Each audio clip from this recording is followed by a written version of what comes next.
In this video guide, we are going to talk about WordPress and about creating backups of your website. So if you are working with WordPress, you know that you have a tool here inside the tools that it's called export.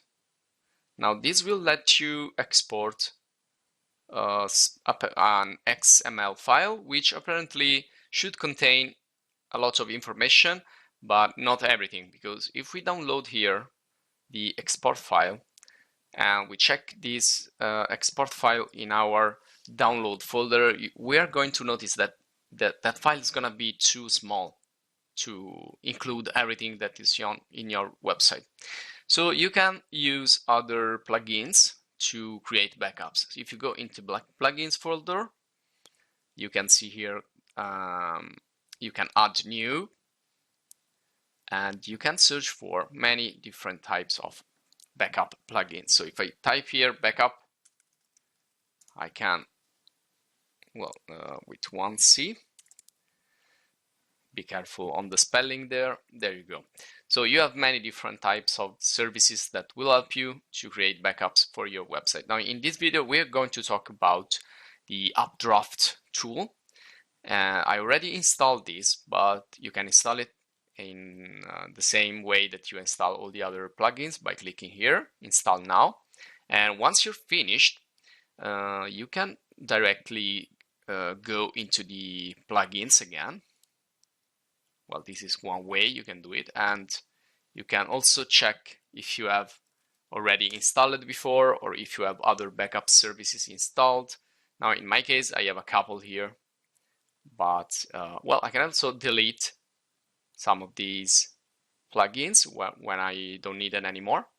Okay, now I just have this one for backup, which is UpDraft Plus. So you can get here directly by clicking on to take a tour, and this will get you here in the screen that will help you to create your backup. Now you can do the tour here. Just click here on next. It's gonna show you all the different features, which are not so many, so it's pretty easy to understand how it works. Now this is the first page of the plugin, and this is where you can click on backup now.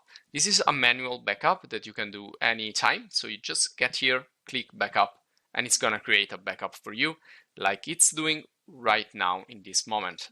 Well, actually right now it's not creating a backup, but it's actually uploading the files into my remote storage, and I will tell you about this shortly. So what you need to do basically here is to do a couple of things. One is to create a backup, and the second one is to get this backup somewhere.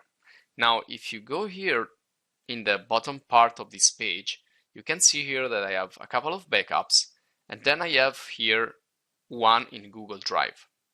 Now this is the service I want to associate with this UpDraft because it's free. If you don't have too many files, if you don't have like a giant website, you can store a lot of backups in Google Drive without any problem. And so if you don't have any space available, you cannot do that.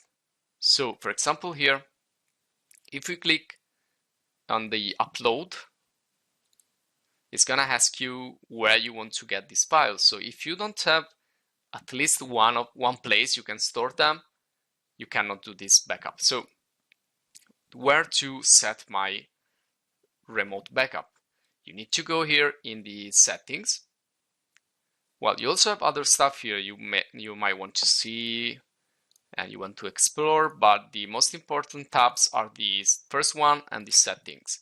Now on the settings, you can set up your backup schedule. So maybe you want to set your backup every 2 hours, or maybe monthly or weekly. You can decide.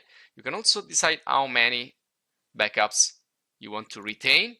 So it could be 1, could be 2, I don't know. Well, let's set 1 for now. And also you have here the possibility to choose your storage. So you can see here you have FTP, you have secure FTP, you have Dropbox, Amazon, OneDrive, Microsoft OneDrive. So in my case, I'm choosing Google Drive for this video. And so you select the Google Drive. When you click here, it's gonna ask you for your permission to store things inside your Google Drive. So basically, you just have to access a Google Drive account, and there you will you will store your backups, and that's it. So you just can create a new Google account from scratch, a new Gmail, and then you can associate free Google Drive space to this service. Okay, and also if you scroll down, you can decide what you want to include in the backup. So plugins, themes, uploads, and also exclude something here. So you can include and exclude basically. All right, and this is basically it. So this is where you can configure all the things you need. Once you're finished, you get back here, and if it doesn't run automatically, if it doesn't upload automatically, you can go down here to your latest backup. So first you have to create a backup if you don't have any, and then when you finish, you click on the upload and you send it to your Google Drive or wherever service you decide to use. And that's it. That's basically it for this video guide, and this is really helpful to create backups because eventually you are going to update your WordPress or update the PHP or other stuff inside the WordPress system, and so it's pretty important that you create backups for your website. So thanks for watching, and see you in the next video. Also, please subscribe to the channel and leave your comments, your suggestions, your questions, and also please support us through the community page here and with this PayPal link, and also through the store. Thanks for watching again, and see you in the next video.